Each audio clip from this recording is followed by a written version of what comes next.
Bon, écoutez, bonjour à tous. Merci d'être là pour ce petit moment d'échange organisé par l'ADEME. Alors, on va parler d'hydrogène, mais pas que, avec finalement une approche un petit peu plus globale sur la manière de décarboner les mobilités. Alors évidemment, passer d'un véhicule diesel au véhicule hydrogène, c'est un très bon moyen de décarboner. C'est nécessaire, mais c'est absolument pas suffisant. Et finalement, avoir une approche globale pour décarboner sa mobilité, c'est aussi un moyen d'arriver à une neutralité carbone. Donc voilà, on fait un petit pas de côté ensemble aujourd'hui, avec évidemment la place de l'hydrogène, mais d'autres leviers à activer pour décarboner sa mobilité. On est trois à intervenir aujourd'hui, donc sur 20 minutes, ça va faire 5 minutes chacun avec un petit peu de questions à la fin. Donc je suis Nicolas Doré, je travaille à l'ADEME et je suis coordinateur carburant alternatif et je vais vous parler de MobiliPro, une initiative qu'on a lancée sur la décarbonation des flottes. Et ensuite, Pierre et Madame Mascaras viendront se présenter pour le programme EVE d'une part et puis le retour d'expérience de l'entreprise Jardel. Donc on va aller vite. Le programme MobiliPro, c'est un programme qui a été lancé par l'ADEME il y a 4-5 ans et qui a pour objectif premier de décarboner la mobilité des entreprises et des collectivités. Et finalement, on a une cible de structures qui ont entre 10 et 100 véhicules. Parce que, en gros, on se dit qu'en dessous de 10 véhicules, la structure ne se penche pas beaucoup. En tout cas, la mobilité n'est certainement pas le premier sujet sur lequel elle travaille. Au-delà de 100 véhicules, on est sur les structures beaucoup plus organisées, donc l'apport et l'appui méthodologique est peut-être moins nécessaire. Et donc MobiliPro, ça s'adresse à la fois aux collectivités, aux entreprises, hein, c'est vraiment la double cible, et qui gèrent des flottes entre 10 et 100 véhicules. Tout secteur confondu, hors logistique, parce que la logistique, c'est le sujet du programme EVE qui sera présenté par mon collègue Pierre. Donc le périmètre qu'on embrasse avec cette initiative et cette méthodo MobiliPro, c'est l'ensemble des trajets des salariés, évidemment ceux qui sont réalisés avec la flotte, mais pas que. C'est aussi la mobilité des salariés qui prennent les transports en commun, qui prennent l'avion ou le train pour venir à des salons, par exemple. Donc il y a vraiment cette idée d'englober et d'avoir une approche globale de la mobilité dans la structure. Oui, c'est bon. Avec l'idée de, voilà, l'objectif, c'est de décarboner cette mobilité. Très concrètement, MobiliPro, cette méthodologie qui a été mise au point par l'ADEME, là, je disais, il y a 4-5 ans, elle joue sur 3 leviers. Le premier, évidemment, il est très logique, vu le salon dans lequel on est tous ensemble, c'est de travailler sur les véhicules, de travailler sur les carburants, et c'est là qu'on retrouvera des moyens, en changeant le carburant, des moyens de décarboner, en passant du diesel à l'électrique, du diesel au biogaz, et du diesel à l'hydrogène, bien évidemment. Mais finalement, faire cette étape, elle est absolument indispensable, mais pas suffisante pour vraiment avoir une neutralité carbone, presque une neutralité carbone de sa mobilité. Et donc, la spécificité de l'outil MobiliPro, c'est d'aller travailler les 2 autres leviers, qui sont l'organisation, c'est-à-dire l'entreprise, comment elle gère ses déplacements.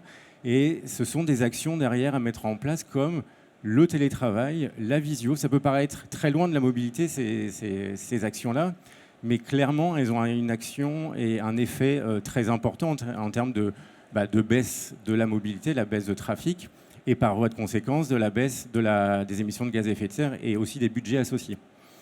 Et il y a un deuxième levier qui est activé dans MobiliPro, ce sont les gens, les comportements, les salariés, parce que tout simplement l'éco-conduite, le covoiturage, utiliser un vélo électrique, c'est aussi des moyens très simples pour décarboner la mobilité d'une structure. Donc MobiliPro, c'est un outil qui est assez unique en soi, parce qu'il traite de ces 3 leviers pour décarboner une mobilité. Globalement, la méthode, c'est assez simple. Il y a un diagnostic qui est fait, on voit d'où on part. Et la structure qui s'engage dans MobiliPro, que ce soit une collectivité ou une entreprise, c'est vraiment les deux cibles, elle s'engage à réaliser à minima une action parmi ces 3 leviers. Et au bout de 3 ans, on fait le point avec elle en disant voilà, ça m'a permis d'économiser tant de tonnes de CO2 et tant d'euros. Parce que quand on optimise sa mobilité en termes d'effet de serre, on l'optimise très souvent en termes économiques également. MobiliPro, c'est une démarche complètement ouverte, c'est-à-dire que c'est une méthodologie qui a été mise au point et financée par l'ADEME, qui comprend, vous voyez, un outil web, un catalogue des 35 solutions, c'est-à-dire que vous avez le descriptif qui vous dit, bah, voilà, mettre en place le covoiturage, ça nécessite tel et tel moyen en euros, en ETP, voilà ce à quoi vous pouvez vous attendre en termes de gains en émissions de gaz à effet de serre. Enfin, en tout cas, il y a tout un mode d'emploi autour de ces 35 actions possibles que la structure peut mettre en place pour décarboner. C'est aussi un kit de communication et un portail Internet. Ce que je veux dire, c'est que n'importe quelle entreprise peut se saisir seule de cet outil qui est open source, 100%. Vous pouvez vraiment le repartir avec, le télécharger et ensuite mettre en place les actions que vous pourrez retrouver dans la méthode. Et le propos aujourd'hui pour moi, et c'est sur ça que je conclurai, c'est qu'on a testé cette méthode depuis 4-5 ans dans 2 régions, donc en Nouvelle-Aquitaine et en Pays de la Loire. Donc on a déjà accompagné 20 structures que vous avez là un petit peu sur la droite, c'est plutôt des collectivités. Et finalement, ça a très bien marché. Il y a eu un très bon retour, une très bonne adhésion à cette méthode à la fois simple et opérationnelle, très concrète. Et je pense que ces gens-là, ces structures-là, ils ont besoin de ce type de méthodologie. Donc on a décidé de le déployer au niveau national parce que le gisement il est important. On a estimé à peu près à 500 000 véhicules qui pourraient être concernés par Mobilipro et dans à peu près 80 000 structures. Donc on sent qu'il y a un potentiel d'économie en termes de gaz à effet de serre et d'énergie. Je n'ai pas les chiffres en tête, mais en tous les cas, il y a une vraie pertinence de l'outil. Donc ça a bien marché en région, on le lance maintenant en national. Donc l'ADEME va accompagner, va financer une centaine de structures, des collectivités et des entreprises qui répondent un petit peu au cahier des charges de Mobilipro. Et on va les accompagner pour 3 ans. Donc aujourd'hui, pour moi, c'est aussi faire un appel à des gens, à des structures volontaires pour se lancer dans Mobilipro. Puisque là, il y a un accompagnement ADEME, ça veut dire un financement d'un petit bureau d'études qui viendra dans chacune des structures accompagnées pour l'aider à faire le diagnostic et pour l'aider à choisir les actions à mettre en œuvre. Donc voilà pour Mobilipro. Avec cette approche globale de décarbonation de la mobilité. Alors, je vais prendre le relais. On était à la maille des entreprises de toute taille. Là, on va parler plus des professionnels du transport routier de marchandises et voyageurs et de la logistique avec ce superbe programme, le programme EVE. EVE, ça signifie engagement volontaire pour l'environnement. De qui ? De l'écosystème des transports routiers de marchandises et de voyageurs et pour le transport routier de marchandises, de la logistique associée. Donc EVE, ça embarque l'ensemble de l'écosystème du transport, c'est-à-dire donc, en porteur associé à l'ADEME, nous avons un bureau d'études, mais nous avons aussi beaucoup d'organismes représentant la profession. La UTF représente les clients, les chargeurs, CGF, les grossistes qui ont une flotte propre pour distribuer leurs marchandises, et les grandes fédérations de transport routier, marchandises et voyageurs, FNTR, FNTV, OTRE et Union TLF. Et ce programme EVE, il est soutenu par le gouvernement, le ministère de la Transition énergétique et le ministère des Transports. Et c'est un programme C2E, je me dois de vous le dire. Ce programme est financé par des obligés, des énergéticiens qui soutiennent la démarche. Alors, juste pour être très bref et liminaire, EVE, c'est quoi ? C'est un programme qui adresse l'ensemble de l'écosystème, je viens de vous le dire. C'est en gros 65% de transporteurs de marchandises, des voyageurs qui sont représentés, des industriels chargeurs et des commissionnaires de transport. C'est donc l'ensemble de l'écosystème. Et ça a déjà produit pas mal d'effets. On a à peu près maintenant on doit être à peu près à 2500 entreprises de transport engagées et chargeurs. Donc ça commence à faire. Sur l'ensemble des entreprises de transport, c'est à peu près 10%. Mais ça représente un quart en volume, parce qu'on a des gros opérateurs aussi. Et surtout en termes de... Alors les chiffres, je vais rester en térawattheure. EVE, c'est 3,3 térawattheures d'engagement, de réduction déjà obtenu, capitalisé. Et en termes d'empreinte carbone, c'est 1056 000 tonnes de CO2 économisées en rythme annuel. Alors il faut toujours faire plus vite, plus fort, mais on essaye de se mettre dans cette dynamique avec les entreprises qui soutiennent le programme et qui agissent. Et Eve, c'est le pendant de Mobilipro quelque part dans la démarche. Ça s'adresse à des professionnels du transport. Et l'idée, c'est d'accompagner les professionnels, un diagnostic et un engagement sur 3 ans de réduction. Et les chiffres que je vous ai passés, c'est la somme des engagements de réduction acquises par les entreprises. Voilà. Et sur cet accompagnement, on a un axe qui est l'axe 1. Et je conclurai là-dessus pour laisser la parole à Jardel. Donc justement, c'est ici que va se faire la réflexion de l'entreprise sur les véhicules eux-mêmes, le choix des véhicules, les énergies de propulsion à utiliser et évidemment, parce que c'est un tout, les comportements de conduite. Et tout ça, tous ces outils opérationnels concourent à l'économie d'énergie et dans le transport, à la décarbonation. Et évidemment, et ça Nicolas l'a rappelé, des solutions hydrogène, et on a quelques beaux exemples sur le stand d'à côté, peuvent rentrer dans cette logique. Mais je voudrais insister, et nous voulons insister à l'ADEME sur une chose importante, ça ne peut fonctionner que s'il y a une vision stratégique de l'entreprise, des choix qui sont faits, qui sont opérés, et des pertinences à arbitrer.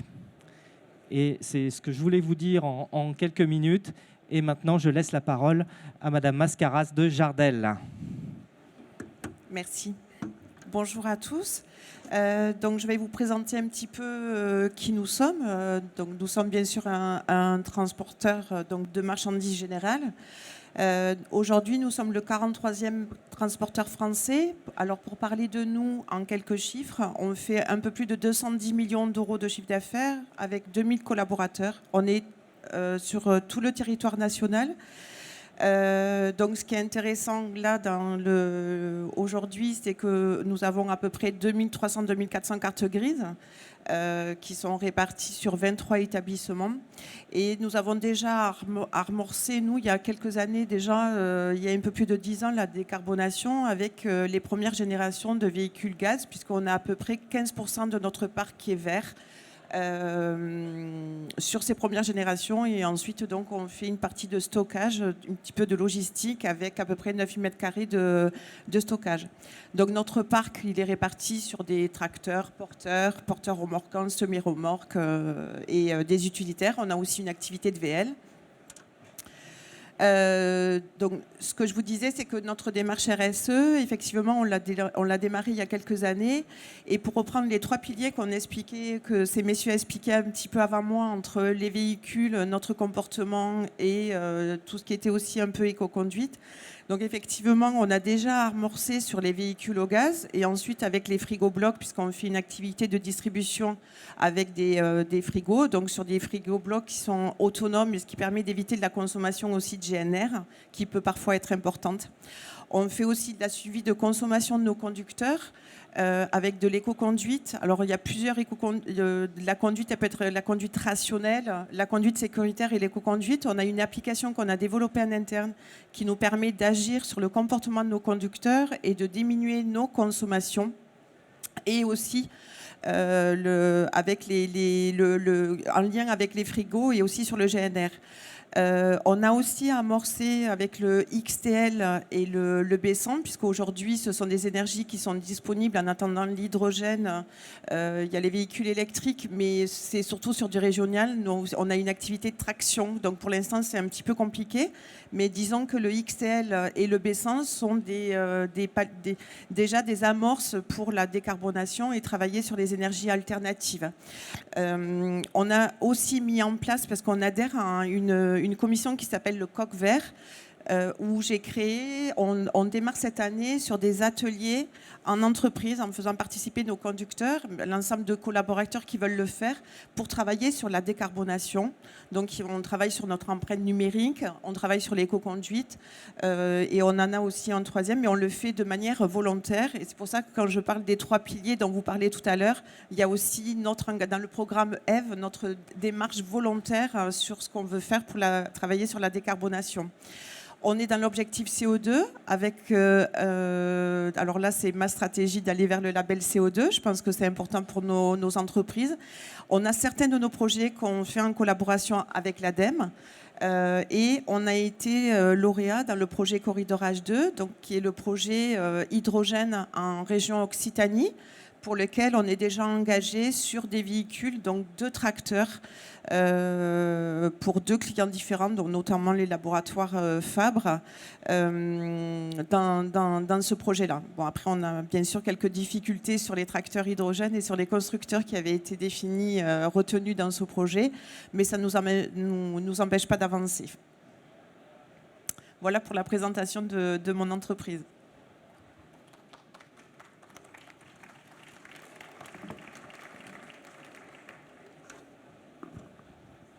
Du coup, oui, on a le temps de questions là. Il reste 4 minutes, 3-4 minutes. Qui se lance?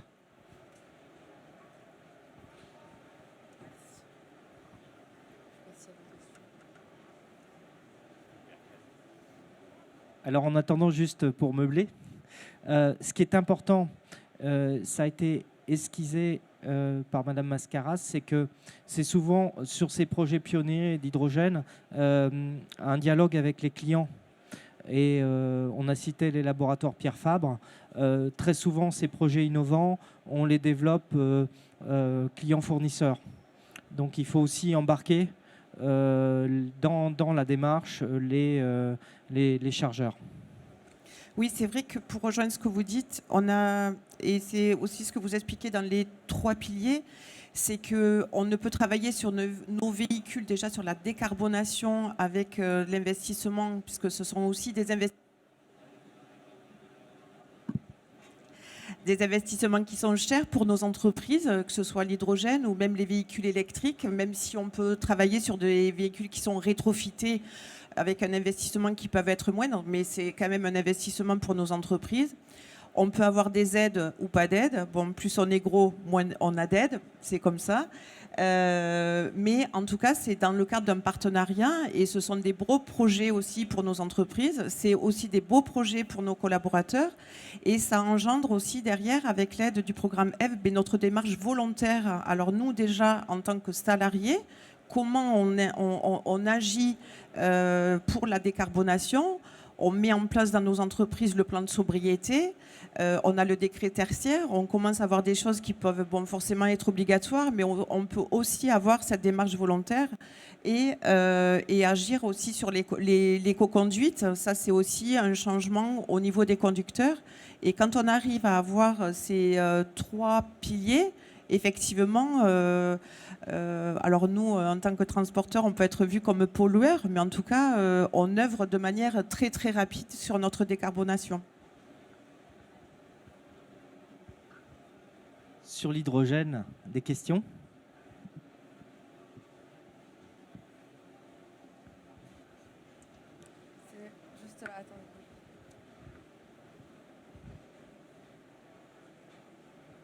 Vous avez déjà fait rouler des tracteurs hydrogène et de quelle marque? Non, alors les tracteurs hydrogène, pour l'instant, alors non, parce qu'ils ne sont pas encore, alors il faudra peut-être vous adresser, je ne vais pas parler au nom des constructeurs, mais on est aussi beaucoup sur des prototypes et ensuite il y a une autre problématique, c'est les stations hydrogène. Puisque au-delà d'avoir le camion, il faut aussi avoir l'hydrogène disponible. Et ensuite, effectivement, il y a toute la partie opérationnelle où on doit aussi appréhender les réparations, les pièces, voilà, qui sont en fait, c'est vraiment une relation tripartite entre le constructeur, le client et le transporteur, puisque ces 3-là ne peuvent pas fonctionner l'un sans l'autre. Et il faudrait que tout le monde arrive à avancer en même temps, effectivement. Ensuite, on peut avancer sur l'électrique aussi. puisque bon, ça, il y a déjà des tests qui sont faits et des véhicules qui sont disponibles. Et l'avantage effectivement de l'hydrogène sur des nouveaux constructeurs, c'est qu'ils sont aussi sur du rétrofittage, ce qui peut aussi coûter moins cher que de l'achat d'un tracteur hydrogène neuf.